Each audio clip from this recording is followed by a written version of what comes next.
CJ Marks here. Welcome to the Confidence Series. We have a filmmaker. Yes, we do. Felicity Tillack. Let's just get right to it. Thanks for joining us, Felicity. Great to have you. Thank you, Khalif. I'm really looking forward to this. Not a problem. Let's just jump right into the first question. What is confidence? Well, I think that confidence is a mixture of things. I think that there's definitely an aspect of kind of consciously projecting that confidence that, everything's under control, you know how to do this. There's a little bit of a fake it till you make it aspect to confidence, but also being practiced in your craft, being familiar with it, and having that experience to know how to respond to situations as they occur is a huge part of being deeply confident. So I think that there's always a mixture of both, but that balance may change the longer that you're working at something, is what I think. Okay, thank you. Thank you. Next question I have is, when did you know that you wanted to be a filmmaker? And Mm-hmm. how exactly does one go about becoming a filmmaker?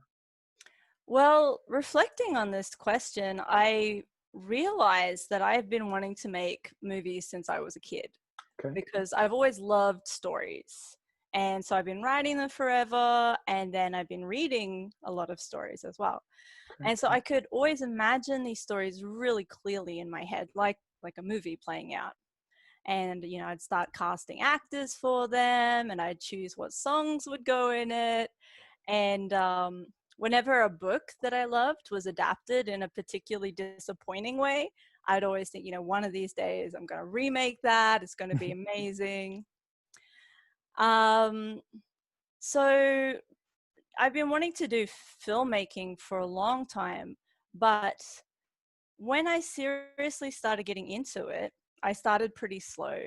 And there's many different ways to become a filmmaker, but the way that I did it was I started off making very cheap YouTube videos, kind of travel videos, and I learned the basics through that. I learned how to edit, I learned how to use my camera. Mhm. And then I became more and more ambitious with some smaller projects, some, you know, more more scripted things with my friends. And then, to be honest, the jump into the feature film was probably a lot faster Mhm. than most people would have done it. Usually, people try to make a more professional short film first, but I never could write a script that would fit in a short film. Mhm. It just kind of naturally went to the feature. Okay. Okay. So with that, in terms of making a film, Hmm. how do you actually take what's in your head, the Hmm. vision, the idea you have, and how do you bring that to life? What's the creative process like for you, Felicity? Well, that's a really big question for filmmaking, definitely, because making a film is a long process with lots of steps. But I think that research is definitely a big part of bringing your vision to life. Hmm. In my film, one of the themes of it is being biracial Hmm. in Japan. So I interviewed a lot of people who were in that situation so that their authentic experience could be in the film. The locations are really important. So I went out location hunting, and once I was there, I was thinking about, where I put the camera, how I'd frame the shots. Storyboarded everything. Hmm. So that was helpful for me in the planning process, and then also helpful for the actors so that they could see what was inside my head, what I wanted, and then how Okay. they could, bring that to life. And it was also helpful for editing because editing is like a big puzzle that you're kind of putting together. So having a bit of a plan, a bit of a roadmap to start off with is helpful, but then also being flexible with how it might shift around. And then those pieces like the music and the color and everything that shift the mood. There's so many parts to bringing it to life, but it's an exciting process. Okay. Exciting indeed. Well, regarding the actual process itself, from writing the screenplay to actually shooting and editing, of those three components, writing, shooting, and editing, which has proven to be the most frustrating for you? And how do Uh-huh. you navigate those challenges? Well, Khalif, they're all frustrating, kind of equally, but in Okay. different ways. But Hmm. in different ways, and I love them all too. And being the kind of director that I am, I don't think I would willingly give up any of those roles Hmm. in the future. But fighting against procrastination, I find, is a big issue when it comes to writing and editing, Mm. and kind of overcoming that blockage, that fear, I guess, and actually getting into it can be a real struggle, and it can be quite frustrating at times when you're just like, oh, why can't I just like do it, just sit down and write, or sit down and edit? Because Hmm. once I do, then it usually just flows and it's Okay. fine. Finding an idea, writing interesting characters with the screenplay is really difficult, and can be frustrating, but it's also very rewarding when it starts coming together. You have to change so many things. Sometimes your ideas change really dramatically, so you have to be willing to sacrifice sometimes pages and pages of already written material because Hmm. it's just not working. And then with shooting, I mean, that's a whole another, kind of process. There's a lot of people involved. It's a lot of management.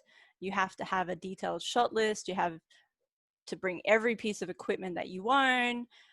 There's so many moving pieces to shooting. But again, at the end of the day, you're working with people. That's really fun. Hmm. And you have this great sense of shared achievement. So it's when I think about this question, it's really difficult because they're all frustrating, but equally they're all very rewarding. Okay. Well, to that point brings me to the last actual question I have before we get into this or that. Hmm. And as challenging as it may be, this question, for you, what is the most rewarding part about being a filmmaker? Definitely seeing it on the screen Okay. and sharing it with other people who really get something from it. And for me, there has been nothing more rewarding and satisfying than the screenings. The premiere in Kyoto was amazing. And Hmm. then we were lucky enough to go to a festival in Tokyo. And then again, it was so rewarding because people who watched it felt the energy of the room, and afterwards they really wanted to talk about it. And every time I've gone to a screening with people and we've had these conversations, it's just been this real golden moment that's hard to forget. After the premiere, I think I was, literally, I felt like I was floating. I guess I should say figuratively. I was floating for about 3 days Hmm. 3 afterwards. days. Whoa. Yeah, no, it lasted, man. That that high lasted for a long time. It Beautiful. was fantastic. So yeah, having the chance to share the finished product with people who enjoy it is, I think, the most rewarding part. Okay. Well, before jumping into this or that, you Mhm. keep referring to the it, the it, the it. So for those who may not be in the know, what's the movie you're talking about? We see the poster in the background, but tell us about Impossible to Imagine. So my film, Impossible to Imagine, is a romantic film with a little bit of a social commentary kind of theme to it. It's the story of a traditional woman from Kyoto, Japan, who runs this kimono shop, but it wasn't doing very well. It wasn't attracting many customers. So she brings on a business consultant, and he's a biracial guy, an Australian Japanese man who, has a very, different way of looking at the world. And he helps her with her business, and it does very well. And along the way, they fall in love. But the real question of the film is where their mindsets and their worldviews are so different. Can they change enough Mm. for each other? Can they make their relationship work into the future? Is the question. It's a great film. I actually seeing it. I'm a bit biased, but for those who haven't seen it, check it out. It's good. You'll enjoy Thank it. you. Yeah, I really enjoyed it. I really did. Let's jump into this or that. Mm-hmm. 5 questions, no elaboration or explanation, just this or that. Yep. First question, film or digital? Digital. Okay. Next, dubbed movies or subtitled movies? Subtitled movies. All right. Rugby or soccer? Soccer. Windows or Mac? Windows. Watching movies at home or watching movies in the cinema? Watching movies at home. There you go. This or that. Yep. No elaboration. No, it's this or that. Sometimes in life is just this or that. Yep.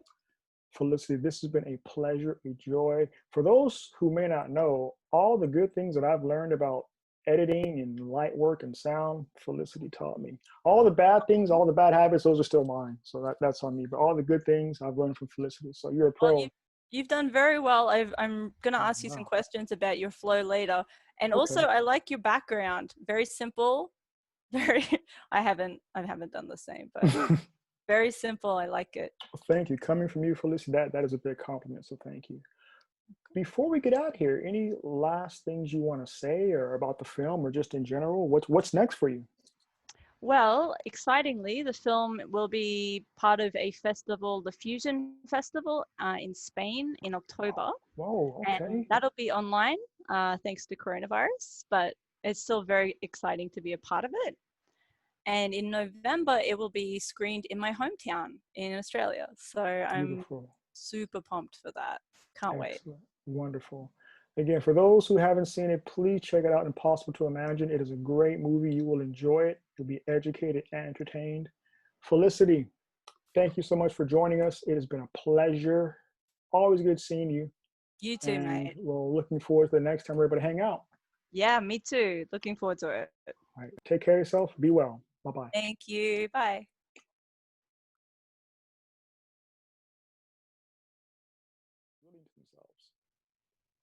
In your opinion, what is the difference between confidence and arrogance or narcissism? So, speaking about fine lines, where does confidence end and narcissism or arrogance begin, in your opinion?